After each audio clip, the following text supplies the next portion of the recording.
Langit pagi itu tampak muram. Awan kelabu bergelayut rendah, menutup cahaya matahari seolah enggan menyingkap hari.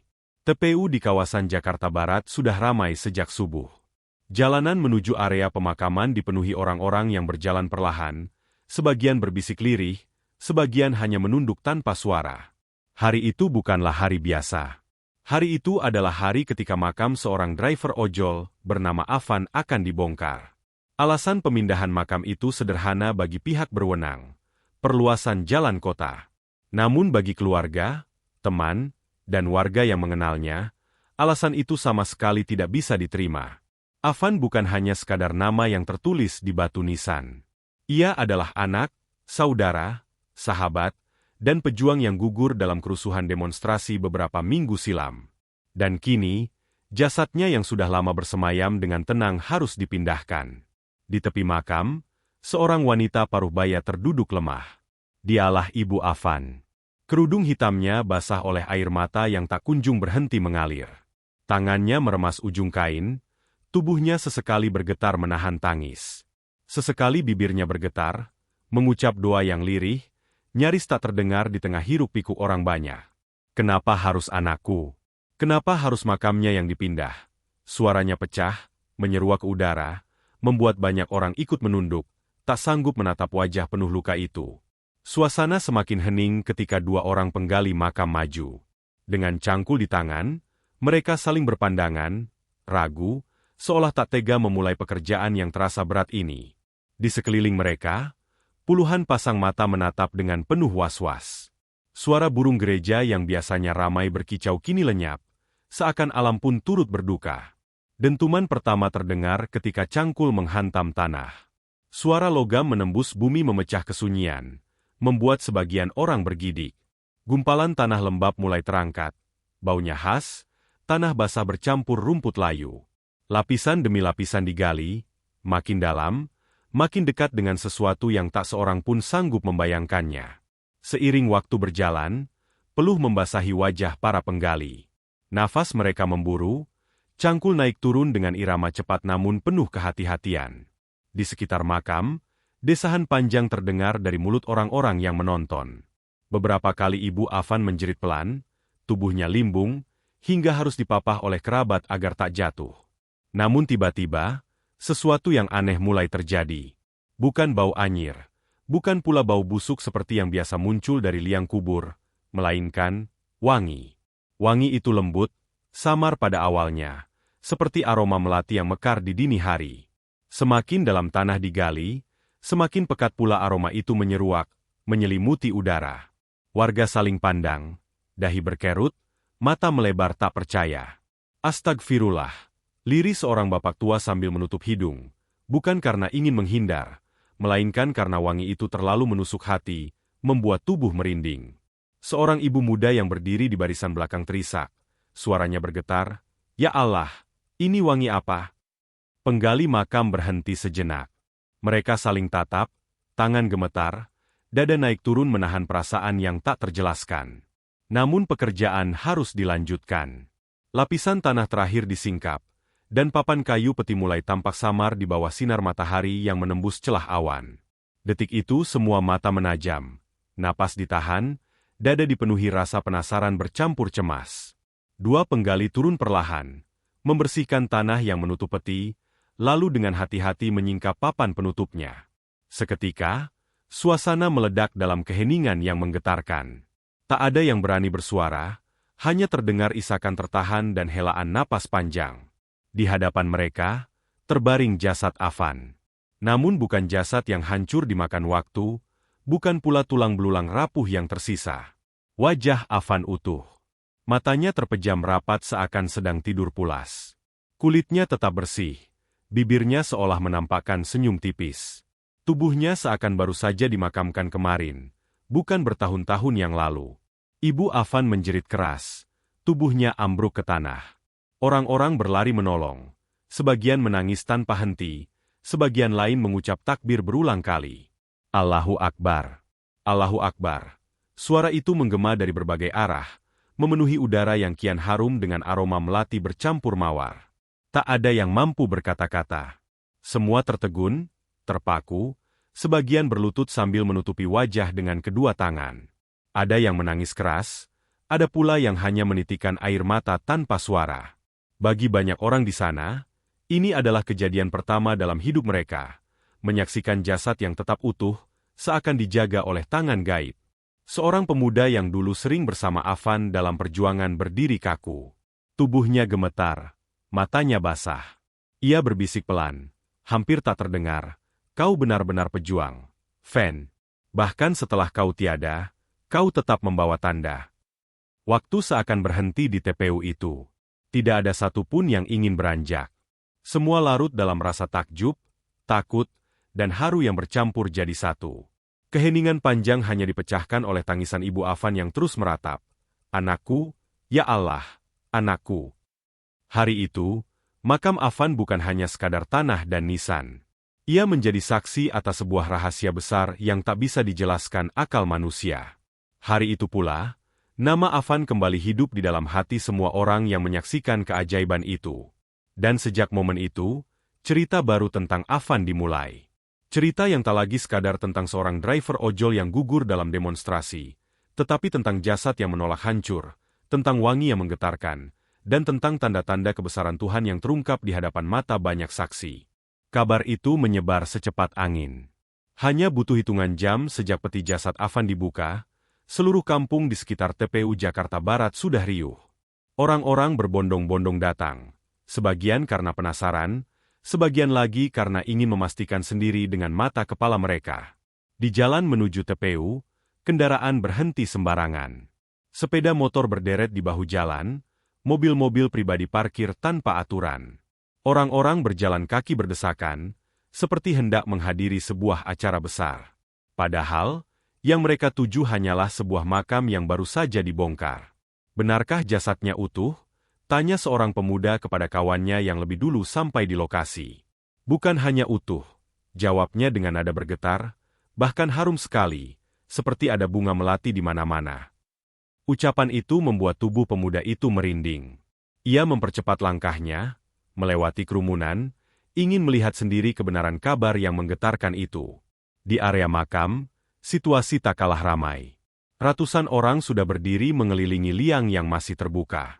Beberapa aparat keamanan mencoba menjaga agar kerumunan tidak terlalu mendesak ke dalam, namun usaha itu sia-sia. Orang-orang terus bergerak maju, ingin lebih dekat, ingin menyaksikan dengan mata kepala sendiri. Di sudut makam, Ibu Afan masih duduk dengan tubuh gemetar. Kerabatnya bergantian memapah dan menenangkannya, namun tangisannya tak juga reda. Ia menatap ke arah jasad anaknya yang terbujur damai di dalam peti, seakan tak percaya bahwa tubuh itu masih sama seperti hari pertama ia dikuburkan bertahun-tahun lalu. "Anakku, kau masih seperti dulu." Suaranya parau, penuh keharuan. Suara takbir menggema lagi, kali ini lebih keras, lebih berulang. "Allahu Akbar! Allahu Akbar!" Orang-orang mengucapkannya dengan mata berkaca-kaca, ada yang menengadahkan tangan ke langit, ada yang menunduk sambil bersujud di tanah yang masih basah. Namun, tak semua orang menerima peristiwa itu dengan keimanan yang sama. Di antara kerumunan, bisik-bisik terdengar. "Ah, mungkin tanah di sini memang berbeda. Bisa jadi karena faktor ilmiah." "Tidak mungkin. Itu tanda kebesaran Tuhan." Kalau memang benar tanda, kenapa hanya Afan yang jasadnya utuh? Perdebatan kecil mulai muncul, meski tak ada yang berani mengucapkan keras-keras.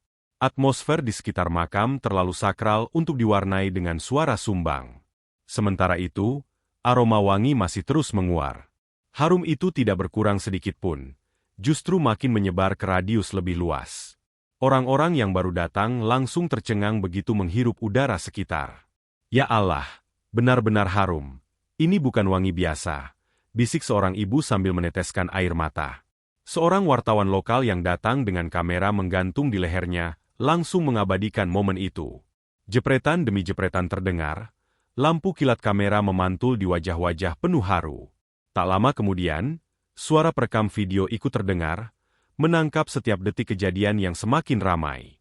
Pemirsa, saat ini kami berada di TPU Jakarta Barat, menyaksikan langsung jasad seorang driver ojek online bernama Afan yang ternyata masih utuh meski sudah bertahun-tahun dimakamkan. Aroma wangi yang luar biasa tercium di sekitar makam. Kejadian ini sontak mengundang perhatian masyarakat luas. Kehadiran media membuat suasana semakin gempar. Mikrofon diarahkan kepada siapa saja yang mau memberi keterangan. Seorang bapak tua, saksi mata sejak pembongkaran awal, dengan mata berkaca-kaca berkata, "Saya lihat sendiri, jasadnya utuh. Tidak rusak, tidak berbau busuk, malah harum sekali. Seumur hidup saya, baru kali ini melihat yang seperti ini. Subhanallah." Seorang pemuda lain yang dulu mengenal Afan sebagai rekan kerja bercerita sambil terseduh. "Dia itu orang baik, Mas. Suka nolong, nggak pernah nolak kalau temennya minta bantuan. Bahkan saat demo itu, dia meninggal karena nyelamatin orang. Dan sekarang lihatlah, jasadnya masih utuh. Kayaknya Allah mau kasih tanda kalau dia memang orang yang ikhlas." Kata-kata itu menyulut emosi banyak orang. Tangisan pecah di berbagai sudut. Ada yang spontan memeluk orang di sebelahnya, ada yang tak henti-hentinya beristighfar. Namun di sisi lain, aparat yang bertugas mulai merasa kewalahan. Kerumunan makin padat, arus manusia datang tanpa henti. Jalan kecil menuju TPU macet total. Suara klakson bersahutan dari kendaraan yang terjebak. Beberapa petugas mencoba mengatur, namun antusiasme warga terlalu besar. Sementara itu, keluarga Afan terhanyut dalam gelombang perasaan yang tak bisa dijelaskan dengan kata-kata. Di satu sisi, mereka hancur karena luka lama terbuka kembali. Membongkar makam berarti kembali mengingat momen saat Afan meninggal tragis di tengah kerusuhan. Tapi di sisi lain, mereka juga diliputi rasa takjub, bangga, dan haru yang luar biasa. Seakan Tuhan sedang menunjukkan betapa berharga pengorbanan Afan selama hidupnya. "Dia tidak pernah mencari nama besar," kata seorang kakak sepupu Afan sambil mengusap air mata. "Hidupnya sederhana, cuma driver ojol. Tapi lihatlah, justru dia yang diberi tanda seperti ini." Menjelang sore, suasana semakin tak terkendali. Orang-orang yang datang terus berdatangan. Sebagian ingin berziarah, sebagian lagi hanya ingin menyaksikan keajaiban. Pedagang asongan memanfaatkan situasi dengan menjual minuman dan makanan ringan di sekitar pemakaman, sementara anak-anak kecil berlarian meski berulang kali diingatkan orang tuanya. TPU yang biasanya sunyi berubah menjadi lautan manusia. Di antara keramaian itu, Ibu Afan masih terus menatap jasad anaknya dengan mata merah dan bengkak. Meski tubuhnya lemah, tangannya tetap terulur seolah ingin menyentuh wajah putranya yang tenang. "Fen, kau tetap anakku. Kau tetap pejuangku. Aku bangga padamu," bisiknya, meski suaranya hampir tenggelam oleh riuh kerumunan. Hari itu, bukan hanya sebuah makam yang dibongkar. Lebih dari itu, sebuah rahasia besar telah terungkap, mengguncang hati siapa saja yang melihatnya. Kabar itu bukan lagi sekadar cerita dari mulut ke mulut. Foto-foto dan rekaman video sudah menyebar ke berbagai platform media. Malam nanti, seluruh kota, bahkan mungkin seluruh negeri, akan tahu tentang jasad seorang driver ojol bernama Afan yang masih utuh dan berbau wangi. Dan sejak hari itu pula, nama Afan tak lagi hanya dikenang oleh keluarga dan tetangga dekat. Ia mulai menjadi pembicaraan banyak orang, sebuah simbol yang menembus batas kampung kecil, menuju cerita yang lebih besar, kisah tentang keajaiban, tentang tanda dari langit, dan tentang ketulusan seorang manusia sederhana yang meninggalkan warisan tak terduga. Sebelum nama Afan mengguncang hati banyak orang karena jasadnya yang tetap utuh dan berbau wangi, ia hanyalah seorang pemuda sederhana yang menjalani hari-harinya sebagai driver ojek online. Tak ada yang istimewa secara lahiriah. Ia bukan orang kaya, bukan pula tokoh terkenal. Kehidupannya hanya berputar antara rumah kecil di pinggiran Jakarta Barat, jalanan kota yang padat, dan panggilan orderan yang datang silih berganti di layar ponselnya. Namun, bagi mereka yang mengenalnya, Afan adalah sosok yang sulit dilupakan. Ia punya senyum yang selalu hadir, bahkan ketika penat. Ia punya cara bicara yang lembut, menenangkan, dan tak pernah meninggikan suara kepada siapapun. Sejak kecil, Afan hidup tanpa seorang ayah. Ayahnya meninggal karena sakit keras saat Afan masih duduk di bangku sekolah dasar. Sejak saat itu, ia tumbuh dengan tanggung jawab besar di pundaknya, menjaga dan membahagiakan ibunya. Meski hidup mereka pas-pasan, Afan jarang mengeluh. Ia justru berusaha menjadi penopang, meski usianya masih belia. Selepas lulus SMA, Ia tak bisa melanjutkan kuliah seperti teman-temannya. Uang tabungan keluarga terlalu tipis, dan ibunya sudah renta untuk dipaksa bekerja lebih keras. Afan akhirnya memilih jalan lain, bekerja. Ia pernah menjadi kuli bangunan, penjaga toko, bahkan karyawan harian lepas di sebuah gudang. Namun pekerjaan-pekerjaan itu tak bertahan lama. Hingga akhirnya ia menemukan profesi yang lebih memberinya kebebasan, driver ojek online. Dengan motor tua peninggalan ayahnya, Afan mendaftar menjadi mitra ojek online. Hari-harinya berubah sejak saat itu. Dari subuh hingga larut malam, ia berkeliling Jakarta, mengantar penumpang, mengirim barang, atau mengantarkan makanan. Bagi sebagian orang, pekerjaan itu melelahkan dan penuh risiko. Tapi bagi Afan, itu adalah cara terbaik untuk bertahan hidup sekaligus membuat ibunya bisa tetap makan dengan tenang. Fen, jangan terlalu capek, pesan ibunya hampir setiap kali ia berangkat. Dengan senyum yang khas, Afan selalu menjawab, "Gak apa-apa, Bu. Capek di jalan gak seberapa dibanding senyum ibu di rumah." Kalimat itu sering membuat ibunya terdiam, menahan air mata. Ia tahu, anak lelakinya bekerja bukan hanya untuk dirinya sendiri, tetapi juga untuk menjaga kehormatan keluarga kecil mereka. Meski bekerja keras, Afan tetap dikenal sebagai pemuda yang ringan tangan. Ia sering membantu tetangga tanpa diminta. Kalau ada warga yang kesulitan membawa barang berat, Afan pasti muncul menawarkan bantuan. Kalau ada anak-anak kecil menangis karena terjatuh saat bermain, Afan tak segan menghampiri dan menenangkan mereka. Orangnya baik banget, kenang Pak Suroso, tetangga sebelah rumah. Gak pernah marah, gak pernah bikin ribut. Selalu ada kalau kita butuh. Kebaikan hati itu juga terlihat di jalanan. Sesama driver ojol mengenalnya sebagai sosok yang setia kawan. Ia tak segan berbagi rezeki. Kalau ada teman yang kehabisan bensin, ia rela menalangi. Kalau ada teman yang lapar tapi belum ada orderan, ia sering mentraktir dengan uang seadanya.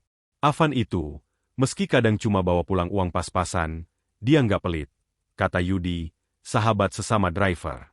Dia selalu bilang, rezeki itu nggak akan salah alamat. Kalau kita bagi sekarang, nanti Allah ganti lagi. Kebiasaan itu membuat Afan disegani dan dicintai banyak orang. Meski hidup sederhana, ia punya sesuatu yang jarang dimiliki orang lain, ketulusan. Namun, di balik semua itu, Afan juga menyimpan keletihan yang tak jarang membuat tubuhnya jatuh sakit. Pulang larut malam dengan badan penuh peluh, ia sering hanya sempat makan seadanya sebelum merebahkan diri di lantai kamar kecilnya.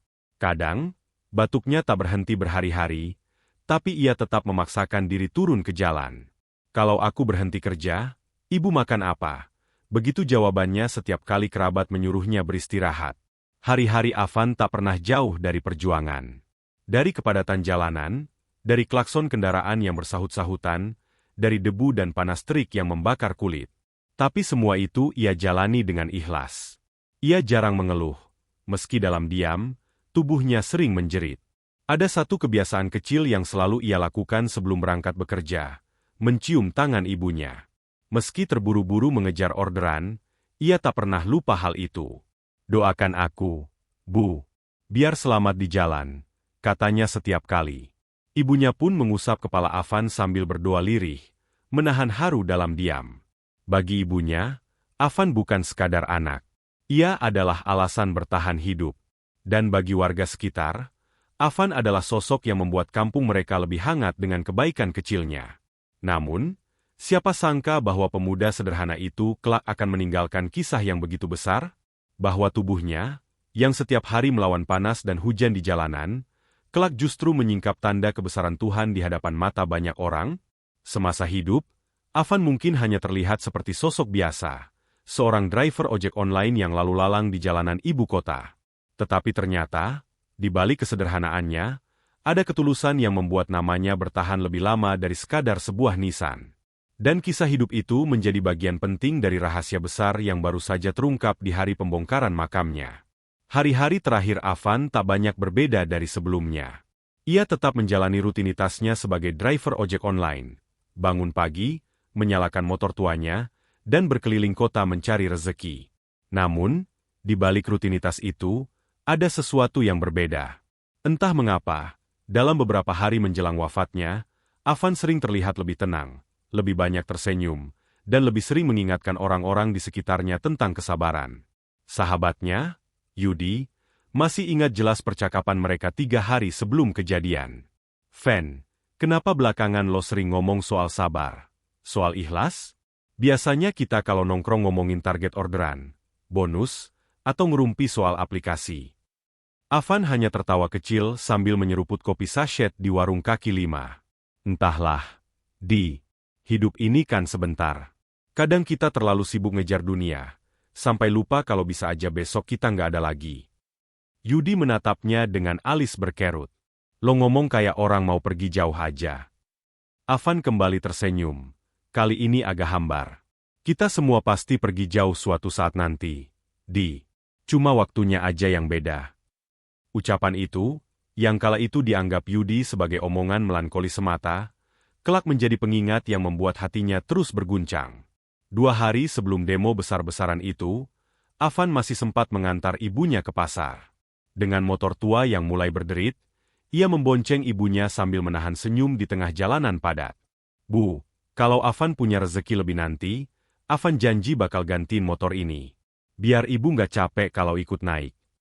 Ibunya tersenyum tipis sambil mengusap bahu Avan. Gak usah mikirin itu, Van. Motor ini kan kenangan dari bapakmu.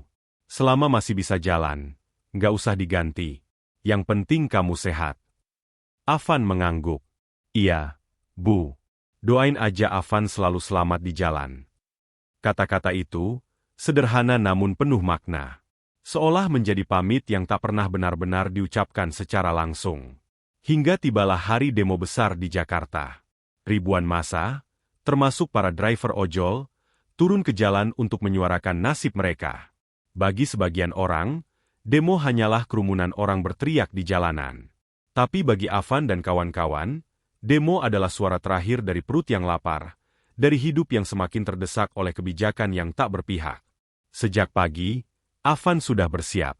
Ia merapikan jaket hijaunya yang mulai lusuh, memasukkan botol air ke dalam tas kecil, dan berpamitan pada ibunya. Van, kamu yakin mau ikut demo? Bahaya. Nak, polisi biasanya keras kalau ada ribut-ribut begitu. Avan meraih tangan ibunya, menciumnya dengan penuh hormat. Bu, ini demi semua orang. Kalau kita diam saja, siapa lagi yang bakal dengar keluhan kita? Doakan Avan, ya. Biar pulang dengan selamat. Air mata ibunya menetes tanpa bisa ditahan. Ia hanya bisa mengangguk, meski hatinya penuh dengan kecemasan.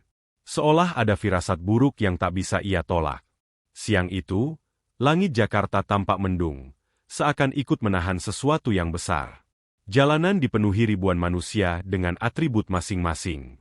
Suara toa menggema, teriakan massa bercampur dengan deru kendaraan polisi dan aparat yang berjaga. Avan berdiri di antara lautan manusia, wajahnya tampak tenang meski situasi memanas. Van, kalau ribut jangan di depan. Ya, kita di belakang aja. Aman, ujar Yudi, yang ikut bersamanya. Tapi Avan menggeleng. Kita di sini buat bersuara. Kalau mundur terus, suara kita nggak akan sampai. Jangan takut, Selama niat kita baik, Allah akan jaga. Ucapan itu membuat Yudi tercekat. Ia ingin membalas, tapi tenggorokannya terasa kering. Seolah kata-kata Avan adalah isyarat yang lebih besar dari sekadar keberanian. Tak lama, kericuhan pecah. Suara gas air mata meletus, asap putih mengepul memenuhi udara, orang-orang berlarian sambil batuk tersengal. Aparat mulai maju dengan tameng dan pentungan, massa semakin kacau. Di tengah kekacauan itu, Avan tetap berdiri. Ia mencoba menenangkan beberapa orang yang terjebak panik, membantu seorang bapak tua yang terjatuh, bahkan berusaha melindungi anak muda yang hampir terinjak-injak. Namun, takdir berkata lain. Sebuah kendaraan taktis aparat, yang melaju cepat untuk membubarkan massa, tiba-tiba masuk ke jalur tempat Avan berdiri. Dalam hitungan detik, tubuhnya tak sempat menghindar. Sorakan, teriakan, dan jeritan memenuhi udara. Avan terhempas ke aspal. Dunia seakan berhenti sejenak. Wajahnya masih menyimpan ketenangan, meski tubuhnya mulai tak berdaya. Sahabat-sahabatnya berlari panik, mencoba menolong, tapi luka itu terlalu parah. "Fen! Bertahan! Fen!" teriak Yudi. Suaranya parau, matanya penuh air mata. Dengan sisa tenaga, Avan berbisik lirih. "Jaga ibu, jangan biarkan dia sendirian." Setelah itu, napasnya terhenti. Kabar kematian Avan menyebar cepat. Malam itu, di rumah kecilnya, jerit tangis ibunya memecah sunyi. Tetangga berdatangan, suasana berubah pilu. Banyak yang tak percaya bahwa Avan, pemuda yang dikenal baik dan penyayang, pergi secepat itu. Namun, ada sesuatu yang aneh. Meski tubuhnya penuh luka, wajah Avan tampak tenang. Senyum tipis seolah masih melekat di bibirnya. Dan sejak malam itu, banyak orang yang mulai merasa bahwa Avan bukanlah sosok biasa. Ada cahaya yang seakan menyelimuti dirinya, meski tubuhnya sudah terbujur kaku. Tak ada yang tahu bahwa hari wafatnya Avan hanyalah awal dari kisah besar yang akan mengguncang hati banyak orang. Bahwa jasadnya kelak akan menjadi tanda kebesaran yang membuat manusia merenung dalam-dalam. Hujan turun perlahan pada pagi hari ketika jenazah Avan dibawa pulang. Tetesan air hujan menimpa atap rumah kecilnya di pinggiran Jakarta Barat, menciptakan irama yang sendu, seolah alam pun turut bersedih. Jalan-jalan menuju TPU dipenuhi orang-orang. Warga kampung, teman-teman driver ojol, tetangga, bahkan beberapa orang asing yang pernah mengenal kebaikan Avan, datang untuk memberikan penghormatan terakhir. Suasana begitu haru. Tangisan terdengar di mana-mana, suara doa lirih bersahutan. Setiap orang membawa bunga, kain putih, atau sekadar menunduk penuh hormat. Di antara kerumunan, Ibu Avan berdiri terpaku, tubuhnya basah oleh hujan dan air mata. Tangannya tetap memegang kain kafan yang menutupi jenazah anaknya, seolah enggan melepaskan. "Fen, anakku, mengapa kau pergi begitu cepat?" bisik ibunya dengan suara serak, menahan sesak di dadanya. Seorang tetangga mencoba menepuk bahu Ibu Avan. "Bu, sabar. Ini kehendak Allah. Dia orang baik, pasti diterima di sisinya." Namun kata-kata itu tak mengurangi duka yang menekan. Tubuh Ibu Avan terus gemetar, air mata jatuh deras ke pipi, bercampur dengan butiran hujan yang menimpa tanah basah. Ribuan langkah mengikuti iringan jenazah. Jalanan yang biasanya padat kini terasa lengang karena orang-orang memberi jalan. Klakson kendaraan sesekali terdengar, namun lebih banyak suara doa dan ratapan. Anak-anak kecil digandeng orang tua, menatap jenazah dengan mata penasaran, sementara beberapa orang dewasa menunduk dalam kesunyian, merenung tentang arti kematian dan pengorbanan. Saat jenazah sampai di liang lahat, penggali makam mulai bekerja dengan hati-hati. Tanah lembab digali perlahan. Suara cangkul menimbulkan gema yang menembus udara, namun bukan gema yang menakutkan, justru seperti dentuman lembut yang menambah rasa haru di hati banyak orang. Beberapa orang mulai merasakan sesuatu yang aneh. Aroma harum, lembut dan menenangkan, perlahan menyebar dari liang makam. Wangi itu bukan berasal dari bunga atau dupa, tapi seolah berasal langsung dari tubuh Avan yang terbujur di sana. Seketika, kerumunan terdiam. Beberapa orang menatap sekeliling, tak percaya. "Ya Allah, harum sekali," bisik seorang pemuda, menunduk sambil menutup hidung. "Subhanallah, ini pasti karomah," gumam seorang bapak tua, matanya berkaca-kaca. Ibu Avan, yang awalnya hancur oleh kesedihan, mulai merasakan kehangatan aneh menyelimuti tubuhnya. Udara basah dan dingin tak lagi membuatnya kedinginan. Ada sesuatu yang lembut dan menenangkan mengalir di sekujur tubuhnya. Ia menatap jenazah anaknya, dan untuk pertama kalinya, senyum tipis muncul di bibirnya, meski diiringi tangis. "Fen, aku bangga padamu. Kau memang anak yang tulus," bisiknya, hampir tak terdengar di tengah suara doa dan ratapan. Selama proses pemakaman, orang-orang terus mengucapkan doa. Beberapa membaca ayat-ayat Al-Quran dengan suara gemetar, beberapa lagi menunduk dalam kesunyian, dan sebagian menangis sambil menengadahkan tangan ke langit. Ada kesan bahwa semua doa itu diterima dengan hangat, seakan langit dan bumi ikut bersatu dalam momen itu. Seorang sahabat Avan, Yudi, berdiri di sisi liang, tangannya gemetar. Ia menatap jenazah teman baiknya dengan mata berkaca-kaca. "Fen, kau pergi terlalu cepat. Tapi aku tahu, kebaikanmu akan tetap hidup di hati semua orang yang mengenalmu. Tanah mulai ditutup. Lapisan demi lapisan menimbulkan suara yang monoton tapi menyayat hati. Saat lapisan terakhir diturunkan, keharuman itu masih tetap terasa. Aroma yang seharusnya tak mungkin muncul dari tanah basah itu menyelimuti setiap orang yang hadir.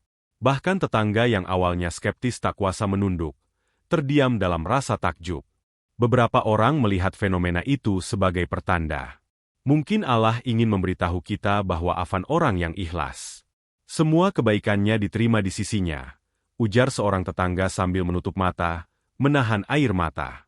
Orang-orang perlahan meninggalkan TPU, namun suasana haru tetap melekat di udara. Tak seorang pun yang bisa melupakan aroma wangi dan ketenangan yang dirasakan di makam Afan. Anak-anak kecil yang tadi menangis, kini menatap Liang dengan rasa ingin tahu, seolah merasakan kedamaian yang tak bisa dijelaskan. Ibu Afan duduk di tepi Liang, tubuhnya lelah, tapi hatinya terasa lebih ringan. Ada rasa damai yang aneh, yang tak ia rasakan sejak kehilangan anaknya. Ia menatap tanah yang kini menutupi jasad Afan dan berbisik, "Fen, semoga kau tenang di sana. Semua yang kau lakukan selama hidup, kebaikanmu, tidak akan pernah hilang." Malam itu, rumah kecil Afan sunyi. Tetangga yang sebelumnya datang mengucapkan duka, pulang membawa hati yang berat namun tersentuh. Cerita tentang aroma harum dan ketenangan yang terpancar dari makam Afan mulai menyebar ke kampung-kampung sekitar. Dan meski tubuhnya kini berada di bawah tanah, jejak kebaikan Afan mulai meninggalkan kesan yang tak akan mudah dilupakan. Orang-orang yang hadir merasakan sesuatu yang lebih dari sekadar kesedihan. Mereka merasakan tanda bahwa kematian Afan bukanlah akhir, tapi awal dari cerita yang jauh lebih besar. Beberapa hari setelah pemakaman Afan, suasana kampung dan TPU yang dulu ramai berubah menjadi hening namun penuh misteri. Warga yang datang berziarah mulai menceritakan pengalaman aneh yang mereka rasakan di sekitar makam. Fenomena ini bukan sekadar rumor. Setiap orang yang menyaksikannya merasa ada sesuatu yang tak bisa dijelaskan dengan akal manusia. Pada malam pertama selepas pemakaman, seorang tetangga yang bernama Pak Suroso bermimpi. Dalam mimpinya, ia melihat Afan berdiri di tengah jalan kampung, tersenyum damai, dengan wajah bersinar. "Tenanglah, Pak. Jangan takut. Aku baik-baik saja," kata Afan dalam mimpi itu, suaranya lembut namun jelas. Pak Suroso terbangun dengan tubuh bergetar, dahi basah oleh keringat dingin, namun hatinya terasa hangat. Keesokan harinya, kabar mimpi itu tersebar di kampung. Orang-orang mulai menceritakan pengalaman mereka sendiri. Seorang ibu muda mengaku mencium wangi melati yang keluar dari makam, meski tidak ada bunga di sekitar Liang. Seorang anak kecil mengatakan bahwa ia melihat sosok Afan tersenyum di dekat makam, memberi isyarat agar ia berdoa. Fenomena itu semakin hari semakin nyata. Setiap kali seseorang datang berziarah, aroma harum menyelimuti udara. Wangi itu lembut, menenangkan, namun sangat kuat rasa di indera penciuman. Beberapa orang yang awalnya skeptis tak bisa mengelak. "Subhanallah, aku tidak percaya, tapi ini nyata," gumam seorang bapak sambil menutup hidung dan menunduk. Tak hanya aroma, cahaya aneh juga mulai muncul di sekitar makam pada malam hari. Kilau lembut, seperti cahaya lampu temaram, terlihat berpendar dari liang makam. Beberapa orang yang datang malam hari mengaku melihat cahaya itu mengikuti gerakan mereka, kemudian menghilang ketika mereka menunduk untuk berdoa. Fenomena itu menimbulkan rasa takjub sekaligus takut. Seorang remaja bernama Andi menceritakan pengalamannya. "Aku datang malam-malam ke makam karena penasaran. Tiba-tiba ada cahaya kecil di liang. Aku ingin mendekat, tapi kaget. Tapi kemudian, aku merasa tenang, kayak ada yang bilang, 'Jangan takut, semuanya baik.' Aku menangis di sana, tapi hatiku damai." Selain cahaya dan wangi, orang-orang juga melaporkan hal-hal ganjil lain. Beberapa air yang mereka bawa untuk wudhu terasa lebih dingin dari biasanya, tanah di sekitar makam terasa lembut meski hujan deras, dan beberapa kali burung gereja atau burung kecil lain datang, bertengger di tepi makam tanpa takut manusia. Semua itu membuat orang-orang percaya bahwa Afan kini memiliki karomah, tanda keistimewaan yang diberikan Tuhan kepada orang yang ikhlas dan tulus. Fenomena itu tak hanya dirasakan oleh warga kampung. Beberapa driver ojol yang pernah bekerja sama dengan Afan mengaku menerima pesan aneh dalam mimpi.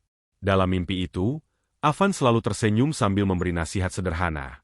Tetap jaga kejujuran, bantu orang yang lemah, jangan pernah berhenti berbuat baik. Pesan itu membuat mereka tersentuh dan bertekad untuk meneladani Afan. Namun, tidak semua orang menerima dengan tenang. Beberapa warga yang skeptis awalnya menganggap semua itu kebetulan atau imajinasi. Tapi ketika aroma wangi dan cahaya muncul bersamaan, sulit bagi siapapun untuk menolak bahwa ada sesuatu yang luar biasa terjadi. Bahkan beberapa aparat yang awalnya menjaga agar makam tidak diganggu ikut tercengang. Mereka mengaku merasakan hawa dingin yang aneh, namun damai, saat berada di dekat makam. Ibu Afan yang setiap hari datang ke makam juga merasakan perubahan besar. Tangannya yang dulu gemetar kini terasa lebih tenang. Hatinya yang hancur karena kehilangan anak mulai pulih sedikit demi sedikit. Setiap kali ia berdoa di makam, ada perasaan seolah Afan mendengarkan langsung, tersenyum, dan memberinya ketenangan. "Fen, aku merasa kau masih ada di sini, selalu menjaga ibu," bisiknya, air mata mengalir di pipi. Kabar tentang isyarat-isyarat aneh ini tersebar cepat. Orang-orang dari kampung tetangga, bahkan dari kota lain, mulai datang untuk melihat sendiri fenomena yang membuat banyak orang merasa damai sekaligus takjub. TPU yang dulu sepi kini ramai oleh para peziarah. Orang-orang membawa bunga, lilin, dan doa. Banyak yang mengaku mendapatkan ketenangan batin setelah mengunjungi makam Afan. Seiring waktu, fenomena ini semakin menegaskan bahwa Afan bukan sekadar sosok yang meninggal tragis. Ia menjadi simbol ketulusan dan keikhlasan. Tanda nyata bahwa kebaikan seorang manusia bisa meninggalkan jejak yang bertahan bahkan setelah kematian. Dan di antara semua pengalaman warga, ada satu hal yang paling menonjol. Setiap orang yang berziarah, tanpa terkecuali, merasa ada kedekatan emosional dengan Afan. Seolah ruhnya hadir di sana, menenangkan hati yang sedih, mengingatkan akan arti kesabaran dan keikhlasan dalam hidup. Hari demi hari berlalu, tapi isyarat-isyarat aneh itu terus muncul, menegaskan satu hal. Afan meninggalkan dunia dengan tubuhnya memang wafat, tapi hatinya dan ketulusannya tetap hidup, menginspirasi banyak orang yang menyaksikan keajaiban ini. Beberapa minggu setelah pemakaman Afan, TPU yang semula sunyi mulai kembali normal. Namun ketenangan itu tak berlangsung lama. Berita datang dari pemerintah kota bahwa makam Afan harus dipindahkan. Alasan yang diberikan sederhana, pembangunan jalan dan perluasan lahan pemakaman. Tapi bagi keluarga dan warga yang sudah menyaksikan keajaiban di makam Afan, alasan itu tak masuk akal. Kabar itu pertama kali sampai ke telinga Ibu Afan, lewat seorang tetangga yang datang berziarah. "Bu, dengar-dengar pemerintah mau pindahkan makam Fen," kata Pak Suroso dengan wajah cemas. Ibu Afan terdiam, tubuhnya gemetar, air mata menetes tanpa ia sadari. "Apa maksud mereka? Fen? Kenapa mereka harus mengusik kedamaianmu?" Gumamnya lirih, tangannya terus menekan dada, seolah menahan sakit yang tiba-tiba datang. Di kampung, isu itu menyebar dengan cepat. Warga ramai membicarakan, sebagian merasa marah, sebagian lain bingung, dan tak sedikit yang takut bahwa pemindahan makam akan menghentikan fenomena keajaiban yang mereka rasakan.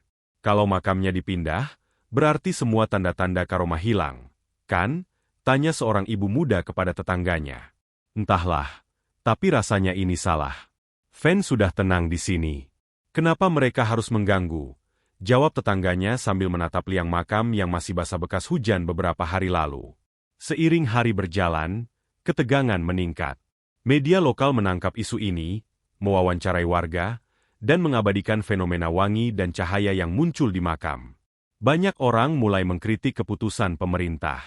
Di media sosial, foto-foto makam Afan yang masih utuh beredar, diiringi komentar kagum dan kecemasan. Bagaimana mungkin jasad bertahan begitu lama dan masih berbau wangi? Kok mau dipindahkan? Tulis seorang netizen. Di sisi lain, pihak pemerintah berusaha menenangkan warga. Seorang pejabat datang ke TPU untuk menjelaskan alasan teknis. "Kami memahami kekhawatiran warga, tapi perluasan jalan ini penting untuk kelancaran transportasi dan akses TPU lainnya. Proses pemindahan akan dilakukan dengan penuh kehati-hatian." Namun penjelasan itu tidak membuat warga tenang. Justru kemarahan dan kesedihan meningkat. Mereka merasa hak mereka dan hak Afan diabaikan. Puluhan orang berkumpul di tepi makam, menyuarakan keberatan mereka. Ada yang membawa poster, ada yang hanya berdiri diam menatap Liang dengan wajah tegang. Ibu Afan, yang setiap hari berziarah, merasa dunia seakan runtuh lagi. Tubuhnya gemetar, mata merah membengkak. Suara seraknya pecah saat ia berbicara kepada pejabat yang hadir. Fen, kau sudah tenang di sini. Jangan ganggu kedamaianmu. Jangan rusak keajaiban yang kau bawa. Ia jatuh terduduk, ditopang oleh kerabatnya, tapi air matanya terus mengalir deras. Konflik semakin memuncak ketika beberapa warga memutuskan untuk berkumpul di depan kantor pemerintah kota. Mereka menuntut agar makam Afan tidak dipindahkan. Kami tidak mau karomah dan tanda-tanda keajaiban ini hilang, teriak seorang bapak dengan suara lantang, diikuti teriakan setuju dari puluhan orang di sekitarnya. Di media sosial, perdebatan semakin sengit. Beberapa pihak menulis komentar bahwa fenomena di makam Afan adalah keajaiban nyata, bukti kebaikan dan ketulusan manusia yang mendapat balasan dari Tuhan. Di sisi lain, ada yang menulis bahwa ini hanyalah sugesti atau kebetulan, dan pemindahan makam tetap harus dilakukan demi kepentingan umum. Sementara itu, malam-malam di TPU menjadi mencekam. Aroma wangi yang muncul dari makam Afan semakin kuat, hampir tak tertahankan bagi sebagian orang. Cahaya lembut yang muncul di malam hari kerap terlihat lebih terang. Bahkan beberapa orang yang datang malam hari merasa ada bisikan lembut yang terdengar, seolah Afan sendiri berbicara, menenangkan mereka yang khawatir. Seorang pemuda yang biasa datang malam hari, menceritakan pengalamannya kepada tetangga. Aku datang malam untuk melihat makam. Tiba-tiba ada cahaya di liang, dan aku merasa, ada yang bilang, jangan takut, aku di sini. Aku berdiri di sana, dan rasa damai datang begitu saja. Aku percaya, kalau makam ini dipindah, aura itu mungkin akan hilang. Keesokan harinya, aparat datang untuk survei lokasi. Mereka membawa alat pengukur dan mulai menandai makam-makam yang akan dipindahkan. Melihat ini, warga kembali berkumpul. Mereka duduk di depan makam, menahan aparat agar tidak memulai pekerjaan. Ibu Afan duduk di tengah, tubuhnya lemah tapi matanya bersinar, seolah menantang siapapun yang berani mengganggu makam anaknya. Kalau ini terjadi, jangan salahkan kami, katanya dengan suara bergetar. Fen sudah membawa tanda. Jangan ganggu kedamaian anakku. Ketegangan itu membuat semua orang di sekitar TPU menyadari satu hal. Makam Afan bukan lagi sekadar tanah dan peti. Ia menjadi simbol keikhlasan, ketulusan, dan tanda kebesaran yang tak bisa diabaikan. Dan sementara pemerintah tetap pada rencana teknisnya, warga pun bersiap melakukan apapun untuk menjaga makam Afan. Polemik ini bukan hanya soal pembangunan atau perluasan lahan. Ini soal hati, kepercayaan, dan keajaiban yang sudah terbukti bagi banyak orang. Hari itu, TPU bukan lagi tempat sunyi. Ia menjadi medan pertempuran emosional antara kepercayaan dan kepentingan, antara keajaiban yang dirasakan dan logika manusia. Dan di tengah semua itu, jasad Afan tetap di bawah tanah, menunggu keputusan manusia, sementara tanda-tandanya tetap hadir, harum dan damai, seolah memberi peringatan lembut kepada siapa saja yang ingin mengusiknya. Hari-hari setelah polemik pemindahan makam semakin memanas, suasana di sekitar TPU Jakarta Barat berubah total. Warga yang awalnya datang hanya untuk berziarah, kini mulai mengorganisir diri. Mereka membentuk kelompok, bergotong royong menjaga makam Afan agar tetap utuh, sekaligus menyebarkan pesan agar keajaiban yang muncul di makamnya tetap bisa dirasakan oleh banyak orang. Ibu Afan menjadi pusat perhatian dan pengikat komunitas kecil itu. Tubuhnya tampak lemah karena duka yang belum sepenuhnya sembuh, namun matanya bersinar penuh tekad. Ia sering duduk di tepi makam, membaca doa, menyemangati warga, dan menenangkan anak-anak yang datang dengan rasa penasaran. Fen selalu di sini. Dia akan menjaga kita, sama seperti kita menjaga dia, ucapnya dengan suara lembut namun tegas. Warga bergantian menjaga makam dari pagi hingga malam. Mereka memasang tenda sederhana, menyiapkan makanan dan minuman bagi siapa saja yang datang, serta memastikan tak ada orang yang mencoba mengganggu liang yang kini dianggap suci itu. Beberapa orang bahkan tidur di dekat makam, menjaga tanah yang lembab agar tetap aman dari rencana pemindahan pemerintah. Di tengah kesibukan menjaga makam, fenomena aneh semakin sering muncul. Aroma harum dari jasad Afan terasa lebih kuat, menyelimuti setiap sudut TPU. Orang-orang yang datang menghirup udara itu merasa tenang dan damai. Beberapa melaporkan bahwa aroma wangi itu berubah sesuai dengan suasana hati mereka, lembut ketika mereka sedih, hangat ketika mereka khawatir, dan segar saat mereka bersuka cita. Cahaya lembut juga semakin jelas muncul di malam hari. Kilau seperti lilin berpendar dari liang makam, namun tak pernah redup. Bahkan beberapa saksi mengaku melihat cahaya itu menari-nari mengikuti gerakan mereka, memberi sensasi hangat dan aman. Salah seorang pemuda bernama Andi, yang rutin berziarah malam, berkata, "Aku melihat cahaya itu bergerak di sekitar makam. Rasanya bukan sekadar cahaya, tapi seperti ada yang menenangkan, memberi semangat, dan mengingatkan kita untuk tetap sabar." Mukjizat itu tak berhenti di aroma dan cahaya. Beberapa orang melaporkan hal lebih aneh. Saat mereka menaburkan air wudhu di makam, air itu tampak memantul seperti cahaya kecil, menempel di tanah, dan kemudian menghilang tanpa meninggalkan bekas. Burung-burung kecil juga sering datang, bertengger di pohon sekitar makam, seolah menunggu untuk menjaga. Sementara itu, berita fenomena ini mulai terdengar lebih luas.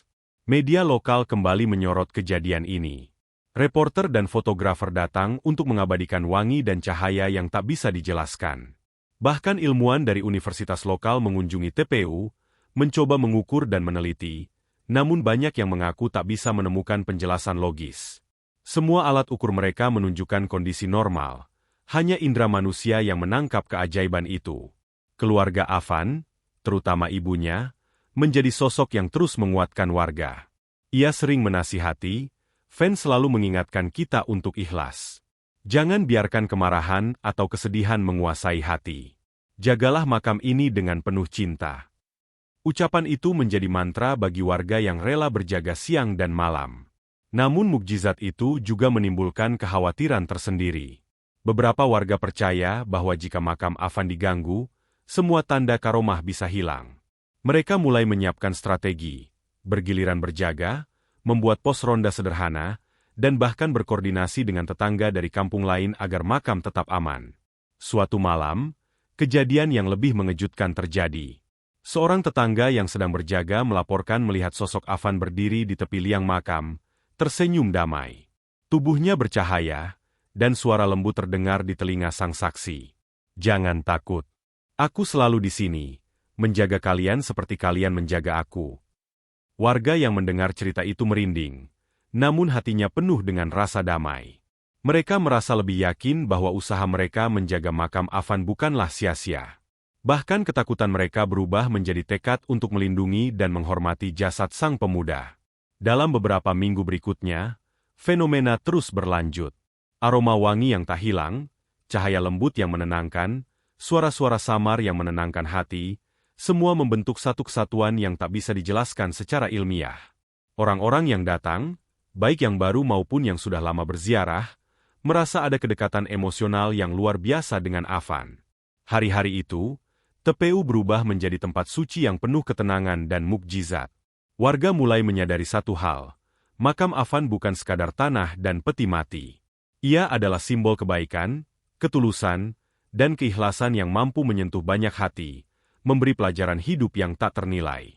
Dan di tengah semua itu, jasad Afan tetap utuh, harum, dan damai, seolah menyampaikan pesan sederhana. Kebaikan dan ketulusan yang tulus tidak akan pernah hilang, bahkan setelah manusia meninggalkan dunia ini. Beberapa bulan setelah fenomena mukjizat di makam Afan menyebar, ketenangan yang dirasakan warga mulai diuji. Rencana pemerintah untuk memindahkan makam tetap menjadi ancaman nyata. Selain itu, sejumlah pihak luar, termasuk pengusaha dan pengelola lahan sekitar TPU, mulai ikut campur, menimbulkan tekanan tambahan. Mereka beralasan bahwa makam Afan menghambat pembangunan dan aktivitas ekonomi. Warga yang sebelumnya bersatu mulai merasakan ketegangan. Mereka tahu, menjaga makam Afan bukan hanya soal fisik, tapi juga soal iman dan ketulusan hati. Setiap hari, kelompok warga yang berjaga harus menghadapi orang-orang yang skeptis, aparat, dan tekanan administratif.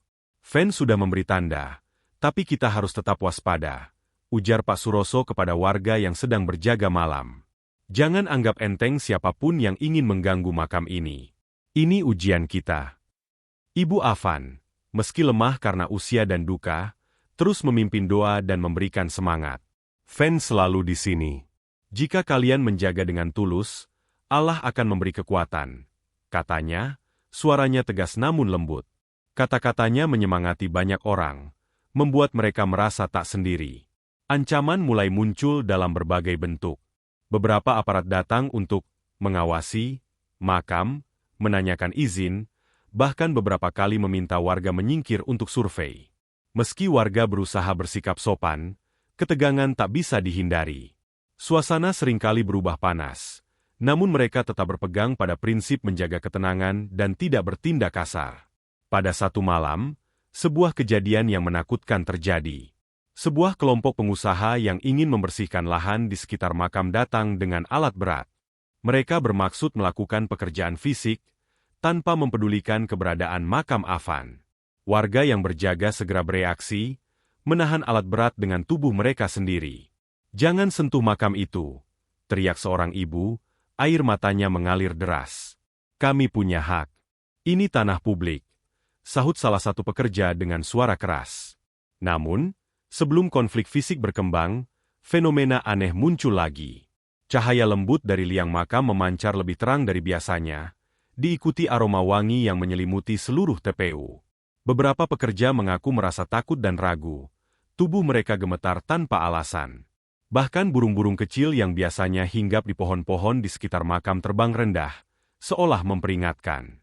Seorang pemuda bernama Andi, yang rutin berjaga malam, berkata lirih, "Ini bukan kebetulan.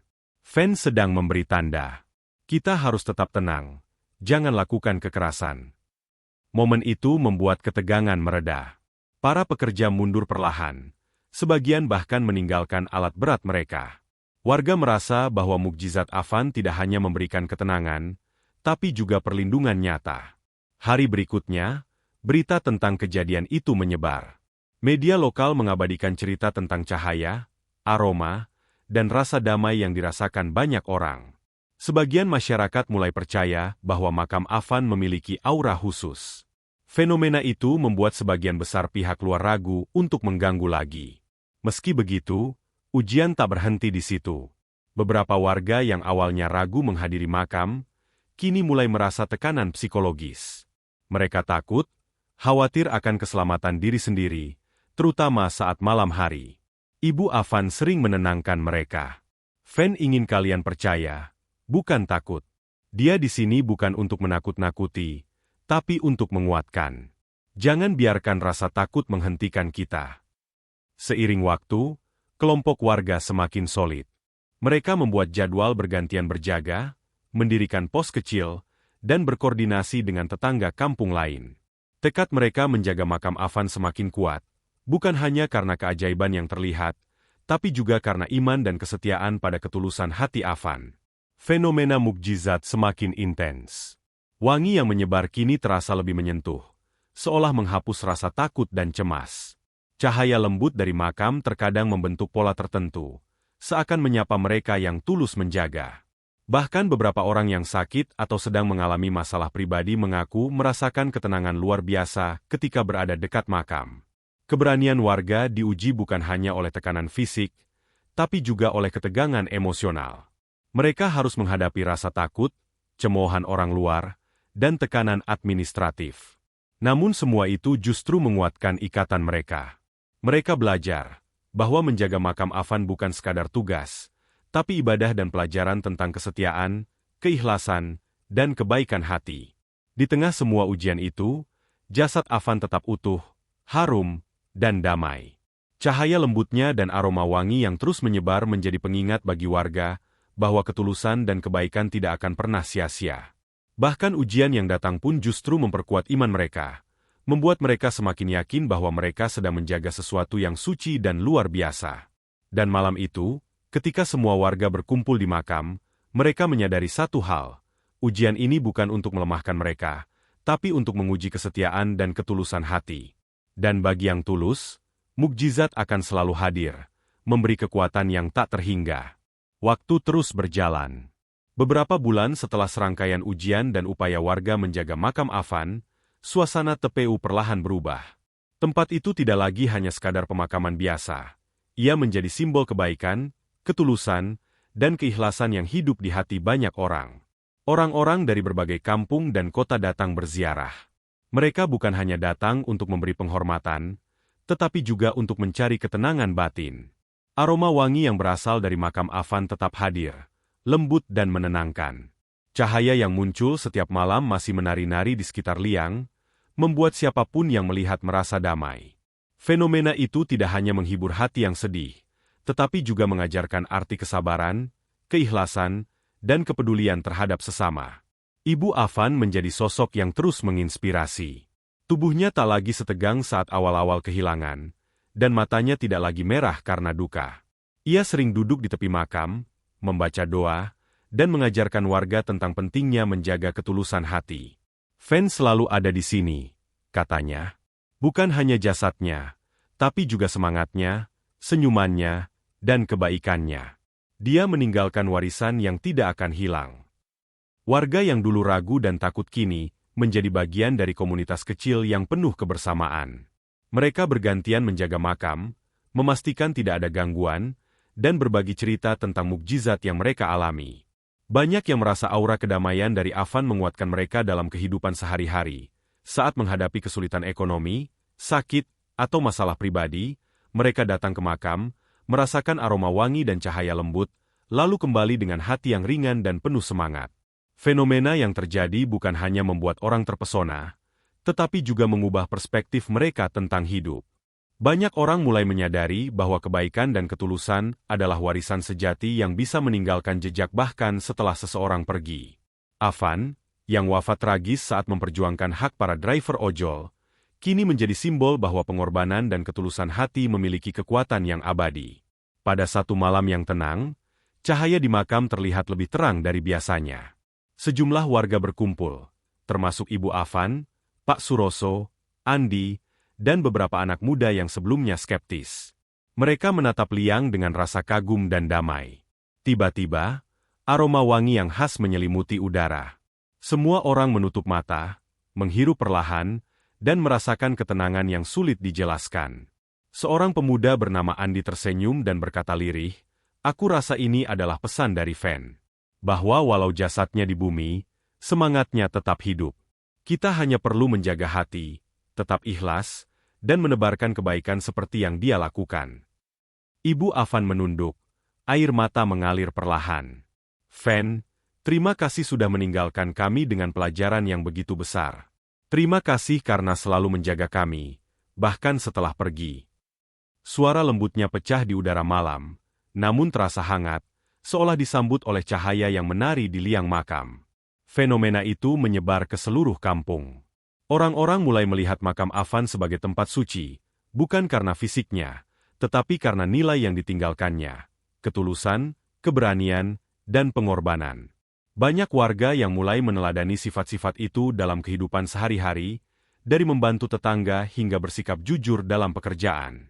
Hari-hari berlalu, dan TPU Jakarta Barat menjadi simbol kedamaian dan pengingat akan nilai-nilai luhur yang ditinggalkan Afan. Warga yang menjaga makam merasa tenang karena mereka menyadari bahwa keikhlasan dan kebaikan bukan sekadar tindakan sementara, tetapi warisan yang mampu mengubah kehidupan banyak orang. Di penghujung cerita, Ibu Afan duduk di tepi makam, menatap tanah yang menutupi jasad anaknya. Cahaya lembut dan aroma wangi menyelimuti seluruh TPU. Suasana sunyi namun penuh ketenangan. Ibu Afan tersenyum tipis, menutup mata, dan berbisik, "Fen, semoga setiap orang yang datang ke sini merasakan kedamaian, sama seperti yang selalu kau rasakan. Warisanmu abadi, anakku. Kedamaianmu menjadi pelajaran bagi kami semua."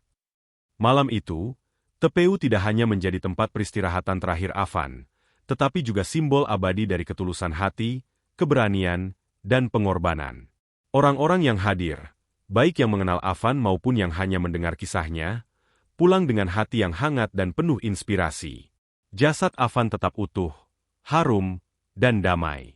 Cahaya lembutnya masih menari di liang makam, aroma wangi menyebar tanpa henti, dan kisah hidupnya terus menjadi inspirasi bagi siapa saja yang datang. Afan, sang driver ojol yang gugur dalam demonstrasi, telah meninggalkan warisan yang tak ternilai, kedamaian abadi yang bisa dirasakan oleh semua orang, bahkan setelah ia pergi dari dunia ini. Teman-teman, Kisah kali ini tentang seorang driver ojol bernama Afan. Ia meninggal tragis saat memperjuangkan hak para pekerja dalam sebuah demonstrasi di Jakarta. Namun, keajaiban pun terjadi setelah ia dimakamkan. Jasadnya utuh, dan makamnya mengeluarkan aroma harum yang menenangkan. Fenomena itu bukan sekadar keajaiban fisik. Aroma harum, cahaya lembut, dan ketenangan yang terasa di makam Afan menjadi simbol ketulusan hati dan kebaikan yang ia tinggalkan. Banyak orang yang berziarah merasakan kedamaian batin, seakan Allah memberi pengingat bahwa amal dan niat baik tidak pernah hilang, bahkan setelah kita tiada. Ketika pemerintah berencana memindahkan makamnya, warga mengalami ujian besar. Mereka menghadapi tekanan, skeptisisme, bahkan ancaman fisik. Namun, mereka tetap menjaga makam dengan tulus, bergotong royong, dan berdoa. Dari sinilah kita belajar bahwa menjaga kebaikan, melindungi sesuatu yang suci, dan bersikap setia pada nilai-nilai luhur adalah ujian yang harus dilalui dengan sabar dan ikhlas. Akhirnya, makam Afan tetap utuh. Fenomena mukjizat terus dirasakan, memberi pelajaran bahwa kebaikan, keberanian, dan pengorbanan yang tulus meninggalkan warisan abadi. Kisah Afan mengingatkan kita bahwa ketulusan hati akan selalu dikenang, bahkan setelah kita tiada. Bahwa ujian akan datang, namun kesabaran dan iman akan menjaga kita tetap teguh. Bahwa warisan terbaik bukan harta atau benda, melainkan kebaikan dan ketulusan yang bisa dirasakan oleh banyak orang. Teman-teman, mari kita belajar dari Afan. Mari sebarkan kebaikan, jaga hati kita tetap tulus, dan ingat bahwa setiap amal baik yang kita lakukan, sekecil apapun, akan membawa kedamaian dan keberkahan, baik bagi diri kita maupun orang lain. Semoga kisah Afan menginspirasi kita untuk hidup lebih ikhlas, sabar, dan peduli terhadap sesama.